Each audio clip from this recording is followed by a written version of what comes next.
أعوذ بالله من الشيطان الرجيم. بسم الله الرحمن الرحيم. الحمد لله الذي أنزل على عبده الكتاب ولم يجعل له عوجا قيما لينذر بأسا شديدا من لدنه ويبشر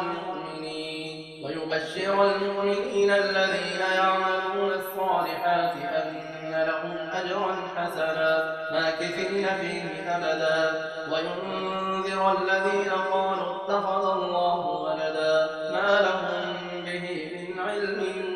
ولا لآبائهم كبرت كلمة تخرج من أفواههم إن يقولون إلا كذبا فلعلك باخع نفسك على آثارهم إن لم يؤمنوا بهذا الحديث أسفا إنا جعلنا ما على الأرض زينة لها لنبلوهم أيهم أحسن عملا وإنا لجاعلون ما عليها صعيدا جرزا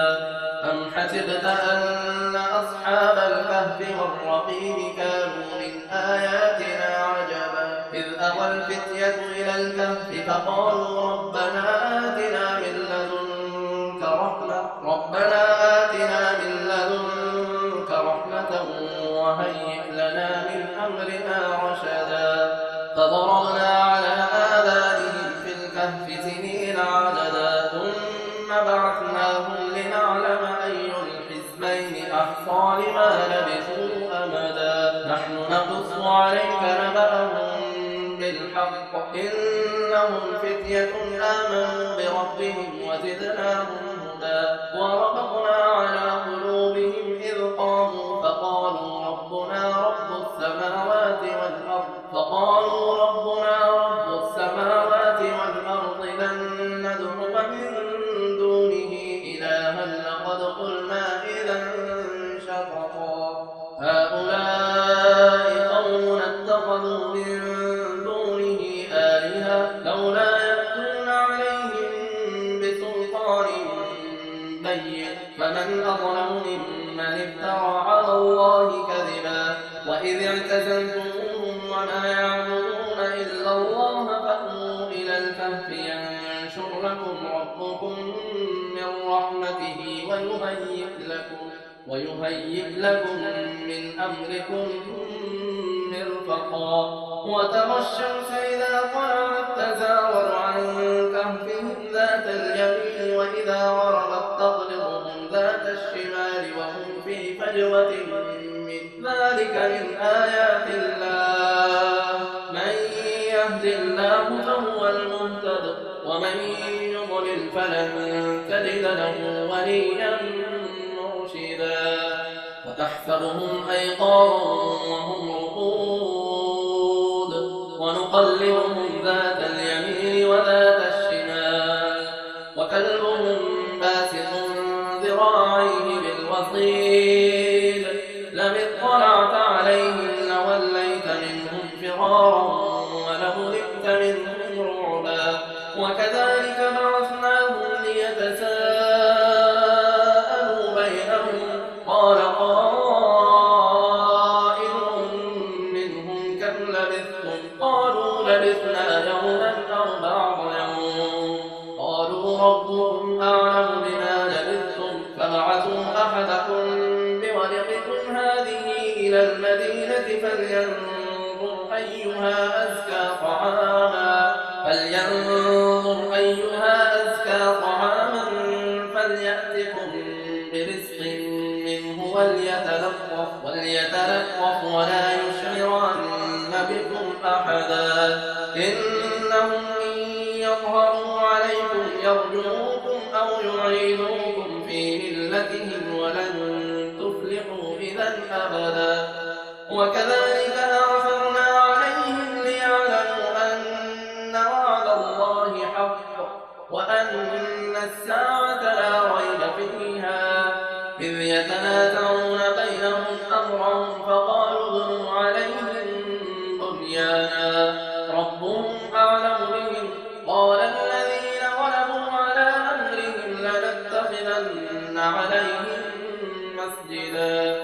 سيقولون ثلاثة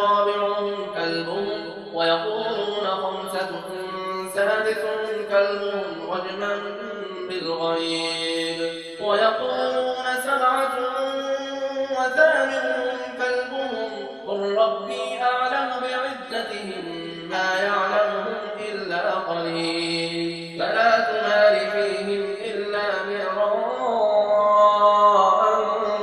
ظاهرا ولا تستفت فيهم منهم أحدا ولا تقولن لشيء إني فاعل ذلك غدا إلا أن يشاء الله واذكر ربك إذا نسيت وقل عسى أن يهديني ربي لأقرب من هذا رشدا ولبثوا في كهفهم 300 سنين وازدادوا 9 قل الله أعلم بما لبثوا له غيب السماوات والأرض أبصر به وأسمع ما لهم من دونه من ولي ولا يشرك في حكمه أحدا واتل ما أوحي إليك من كتاب ربك لا مبدل لكلماته ولن تجد من دونه ملتحدا واصبر نفسك مع الذين يدعون ربهم بالغداة والعشي يريدون وجهه ولا تعد عيناك عنهم تريد زينة الحياة الدنيا ولا تطع من أغفلنا قلبه عن ذكرنا واتبع هواه وكان أمره فرطا وقل الحق من ربكم فمن شاء فليؤمن ومن شاء فليكفر إنا أعتدنا للظالمين نارا أحاط بهم سرادقها وإن يستغيثوا يغاثوا بماء كالمهل يشوي الوجوه بئس الشراب وساءت مرتفقا إن الذين آمنوا وعملوا الصالحات إنا لا نضيع أجر من أحسن عملا أولئك لهم جنات عدن تجري من تحتهم الأنهار يحلون فيها من أساور من ذهب ويلبسون ثيابا خضرا من سندس واستبرق متكئين فيها على الأرائك نعم الثواب وحسنت مرتفقا واضرب لهم مثلا رجلين جعلنا لأحدهما جنتين من أعناب وحففناهما بنخل وجعلنا بينهما زرعا كلتا الجنتين آتت أكلها ولم تظلم منه شيئا وفجرنا خلالهما نهرا وكان له ثمر فقال لصاحبه وهو يحاوره أنا أكثر منك مالا وأعز نفرا ودخل جنته وهو ظالم لنفسه قال ما أظن أن تبيد هذه أبدا وما أظن الساعة قائمة ولئن رددت إلى ربي لأجدن خيرا منها منقلبا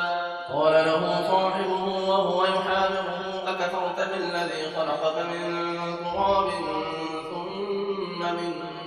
ثم من نطفة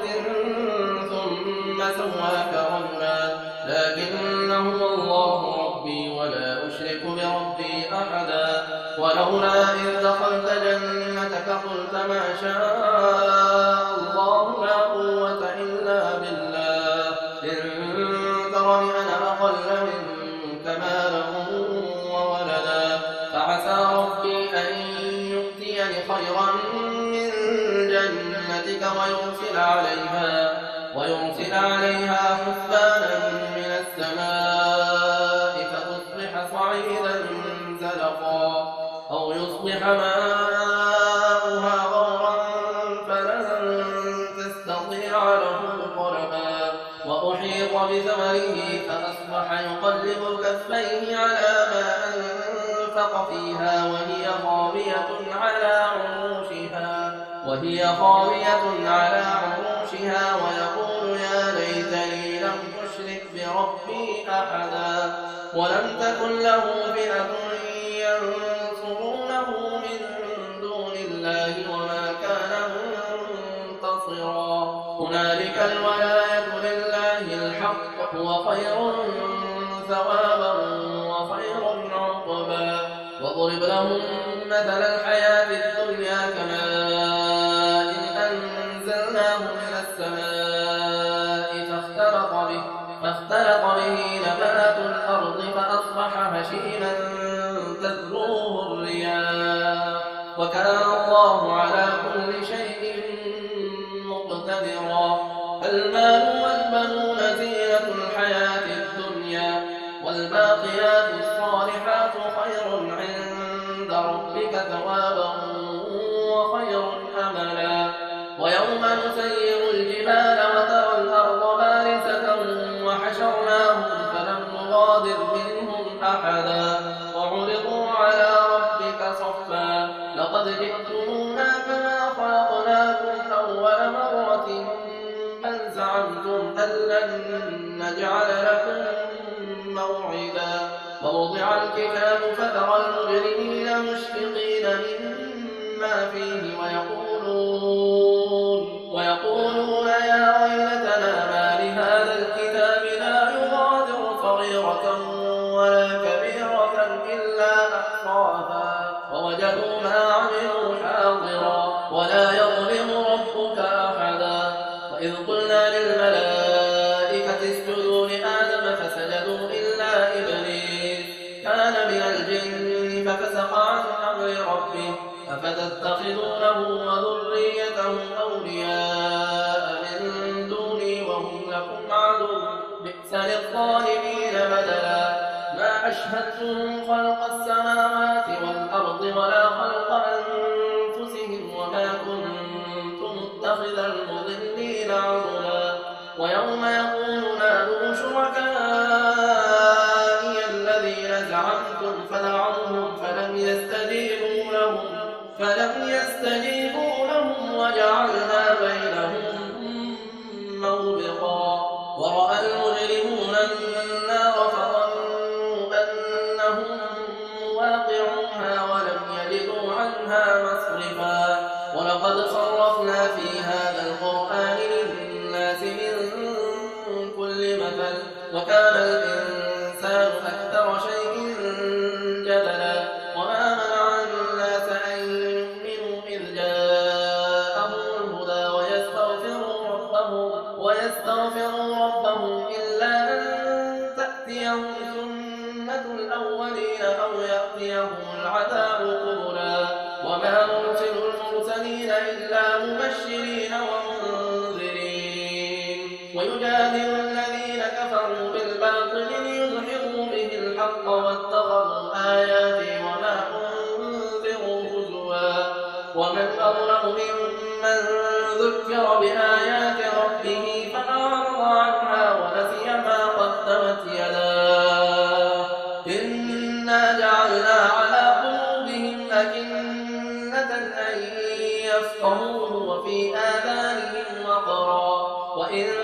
تدعوهم إلى الهدى فلن يهتدوا إذا أبدا وربك الغفور الرحمة لو يؤاخذهم بما كسبوا لعجل لهم العذاب بل لهم موعد لن يجدوا من دونه موئلا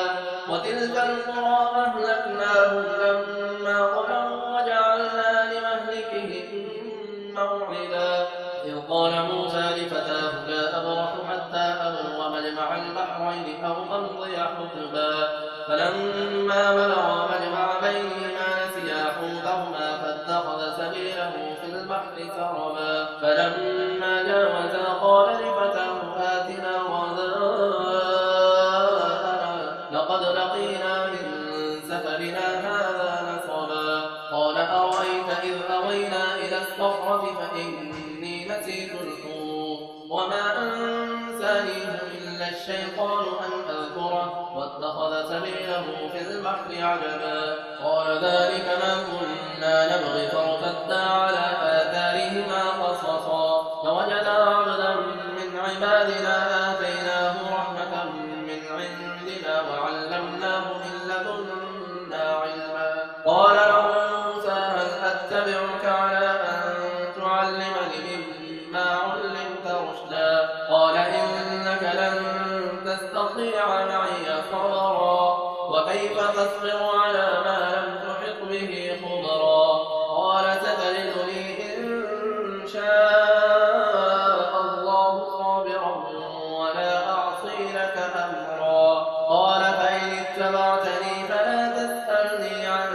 شيء حتى أحدث لك منه ذكرا. فانطلقا حتى إذا ركبا في السفينة خرقها قال أغرقتها لتغرق أهلها لقد جئت شيئا إمرا. قال ألم أقل إنك لن تستطيع معي صبرا؟ قال لا تؤاخذني بما نسيت ولا ترهقني من أمري عسرا. فانطلقا حتى إذا لقيا غلاما فقتله قال أقتلت نفسا زكية بغير نفس لقد جئت شيئا نكرا. قال ألم أقل لك إنك لن تستطيع معي صبرا؟ قال إن سألتك عن شيء بعدها فلا تصاحبني قد بلغت من لدني عذرا. فانطلقا حتى إذا أتيا أهل قرية استطعما أهلها فأبوا أن يضيفوهما فوجدا فيها جدارا يريد أن ينقض فأقامه. قال لو شئت لاتخذت عليه أجرا. قال هذا فراق بيني وبينك سأنبئك بتأويل ما لم تستطع عليه صبرا. أما السفينة فكانت لمساكين يعملون في البحر فأردت أن أعيبها وكان وراءهم ملك يأخذ كل سفينة غصبا. وأما الغلام فكان أبواه مؤمنين فخشينا أن يرهقهما طغيانا وكفرا فأردنا أن يبدلهما ربهما خيرا منه زكاة وأقرب رحما. وأما الجدار فكان لغلامين يتيمين في المدينة وكان تحته كنز لهما وكان أبوهما صالحا فأراد ربك أن يبلغا أشدهما ويستخرجا كنزهما رحمة من ربك وما فعلته عن أمري ذلك تأويل ما لم تسطع عليه صبرا. ويسألونك عن ذي القرنين قل سأتلو عليكم منه ذكرا. إنا مكنا له في الأرض وآتيناه من كل شيء سببا فأتبع سببا حتى إذا بلغ مغرب الشمس وجدها تغرب في عين حمئة ووجد عندها قوما. قلنا يا ذا القرنين إما أن تعذب وإما أن تتخذ فيهم حسنا. قال أما من ظلم فسوف نعذبه ثم يرد إلى ربه فيعذبه عذابا نكرا. وأما من آمن وعمل صالحا فله جزاء الحسنى وسنقول له من أمرنا يسرا. ثم أتبع سببا حتى إذا بلغ مطلع الشمس وجدها تطلع على قوم لم نجعل لهم من دونها سترا. كذلك وقد أحطنا بما لديه خبرا. ثم أتبع سببا حتى إذا بلغ بين السدين وجد من دونهما قوما لا يكادون يفقهون قولا. قالوا يا ذا القرنين إن يأجوج ومأجوج مفسدون في الأرض فهل نجعل لك خرجا على أن تجعل بيننا وبينهم سدا؟ قال ما مكنا ربي خير فأعينوني بقوة أجعل بينكم وبينهم ردما آتوني زبر الحديد حتى إذا ساوى بين الصدفين قال انفخوا حتى إذا جعله نارا قال آتوني أفرغ عليه قطرا فما استطاعوا أن يظهروه وما استطاعوا له نقبا قال هذا رحمة من ربي فإذا جاء وعد ربي جعله دكا وكان وعد ربي حقا وتركنا بعضهم يومئذ يموج في بعض ونفخ في الصور فجمعناهم جمعا وعرضنا جهنم يومئذ للكافرين عرضا الذين كانت أعينهم في غطاء عن ذكري وكانوا لا يستطيعون سمعا أفحسب الذين كفروا أن يتخذوا عبادي من دوني أولياء إنا أعتدنا جهنم للكافرين نزلا قل هل ننبئكم بالأخسرين أعمالا الذين ضل سعيهم في الحياة الدنيا وهم يحسبون أنهم يحسنون صنعا أولئك الذين كفروا بآيات ربهم ولقائه فحبطت أعمالهم فلا نقيم لهم يوم القيامة وزنا ذلك جزاؤهم جهنم بما كفروا واتخذوا آياتي ورسلي هزوا إن الذين آمنوا وعملوا الصالحات كانت لهم جنات الفردوس نزلا خالدين فيها لا يبغون عنها حولا قل لو كان البحر مدادا لكلمات ربي لنفد البحر قبل أن تنفذ كلمات ربي ولو جئنا بمثله مددا قل إنما أنا بشر مثلكم يوحى إلي أنما إلهكم إله واحد فمن كان يرجو لقاء ربه فليعمل عملا صالحا ولا يشرك بعبادة ربه أحدا.